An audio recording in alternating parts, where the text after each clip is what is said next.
lamesa ay may sasakay na rin. Matagal yan, kami na nag-ooperate dito. Ito sir, parang bagong tayo po. Oo, tamo, compromise na pa tayo nakaraan. Oo nga, parang maliit na lang ata yung space nila para sa daanan. Bangketa na, tulay pa. Informal settler eh. Opo, consider na, no? Consider natin informal settler. Makikita nyo, this is part of the bridge. Opo. Ayan, railing naman. Yung kariton dito sa may sidewalk mga kasama ay nakakita rin, no? Along Mindanao Avenue.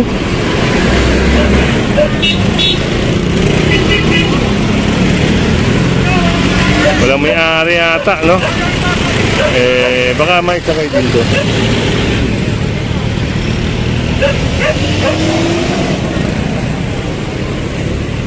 Boss, ilan pa nga po yan?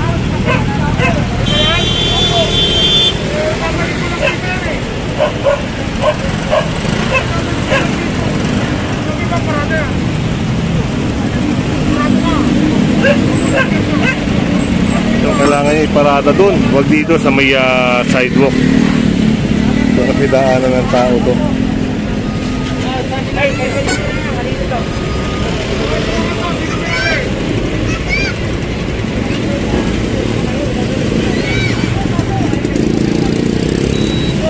Yung mga motor na mga nagtitinda ng ng puto.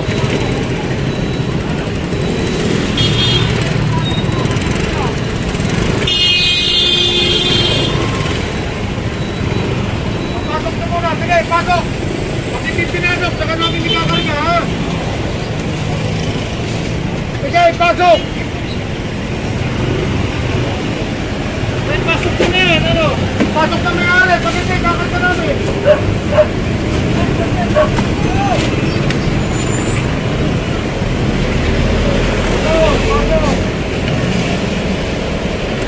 Paging marami dyan yung mga mapakito, lalo kayo mapapaganasyan.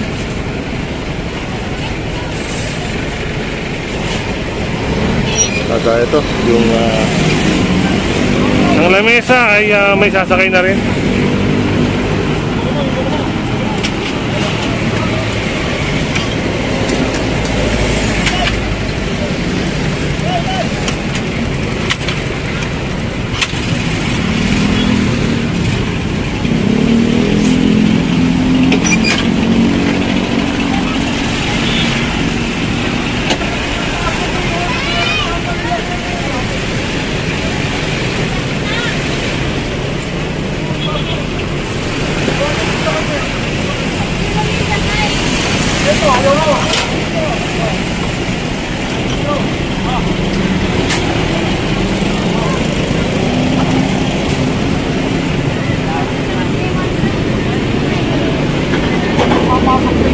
At ito kailangan nila ipasok to dahil kung hindi, ayun nga, yung isang lamesa ay nasakay na.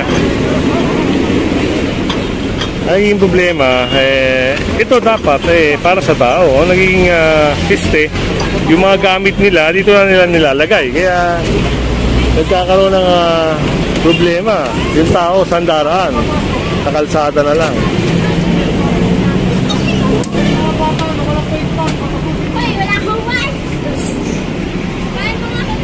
Ito, sino mayari? Ito yan? Ito, nagkakarga ko na. Bago ko yung nagkakarga.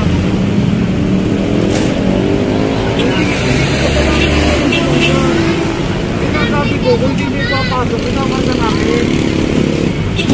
Yan, mabibilita si tatay na ipasok ito. Dahil kung hindi, kakarga ng MMDA.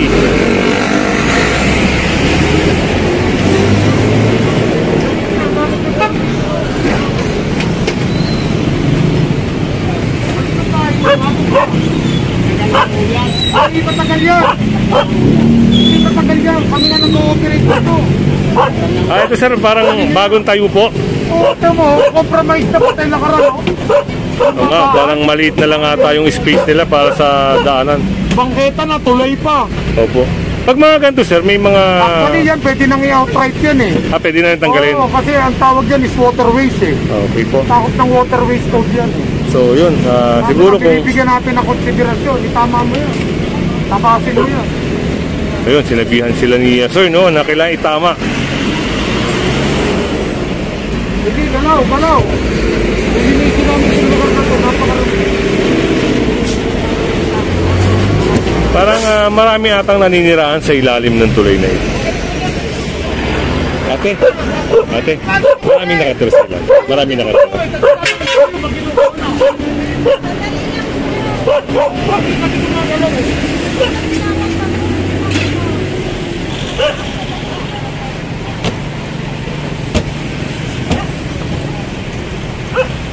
Ito, sige rito.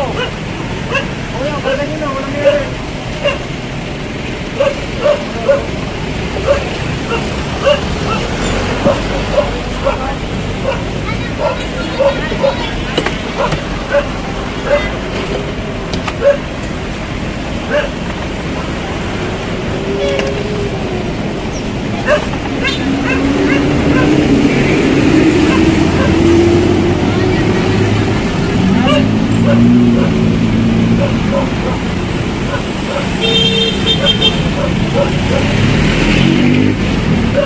Yan sa mga subscribers natin, international, no, abroad, no, overseas worker.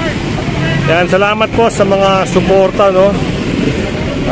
Siyempre, huwag nyo kalimutan i-like, no. Tapos comment po kayo para naman na-notice ko yung mga subscribers natin, no. Well, maraming salamat po at patuloy nyo sinusuportahan ng channel natin na si Kuya Goods. At siyempre, yung mga gustong magpa-shoutout dyan, yan, comment lang po para tuloy-tuloy tayo. Lahat tayo sama-sama. Parang ito nakita rin ni Sir, no? Parang isang illegal.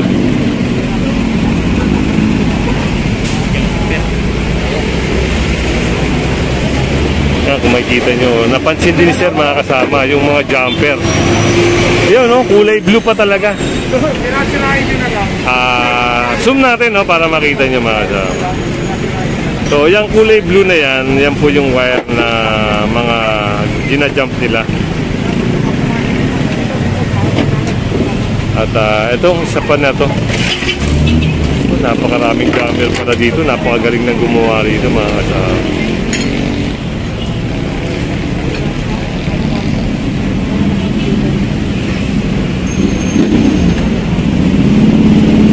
Siguro napakalaki rin ng nagiging ano natin, no, nagiging bill. Kasama na rin tayo, sorry sa salita sa mga gantong insidente.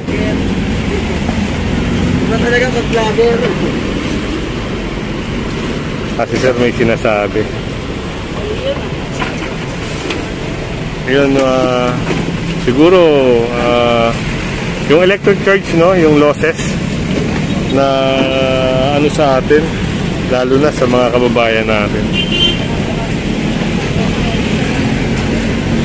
Yan, si Kuya may sinabi, no, hindi ko kasi siya kilala, kaya hindi ko masyado siya na-entertain.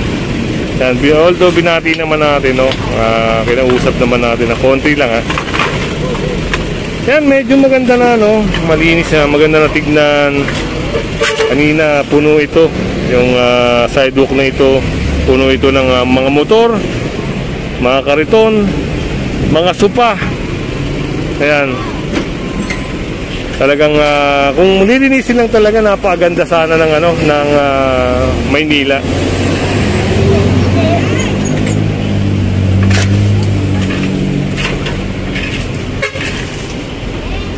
Sir, matanong lang, sir, yung mga gantong establishmento. Actually, this is informal settler. Opo, consider na, no? Consider natin informal settler. Makikita nyo, this is part of the bridge. Opo. Ayan, railing ng bridge yan.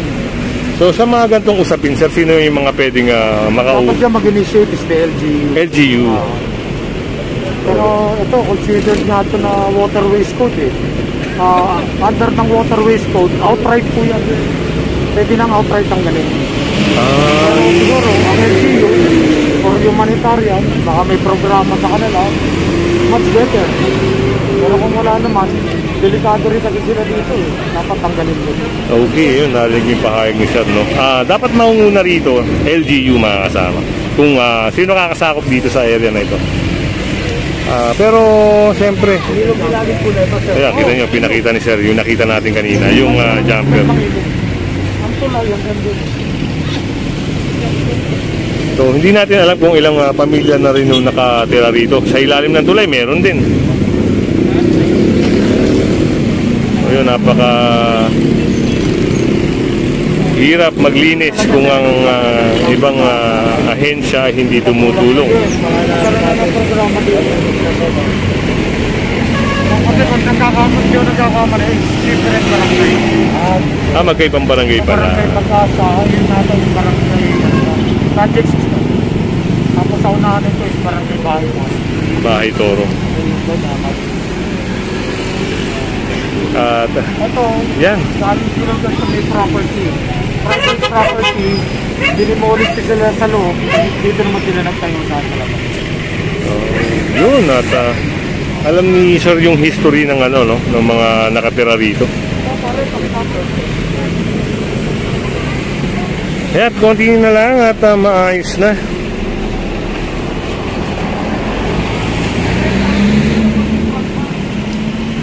Ayan, kung hindi ka pa nakasubscribe, ulitin natin, no, mga kasama. Paulit-ulit si Kuya Goods na nagsasabi, pasubscribe na lang. At syempre, pahit ng notification bell para lagi kang update. Huwag mong kakalimutang i-share, mga kasama. Yan, magandang umaga at sa susunod na video.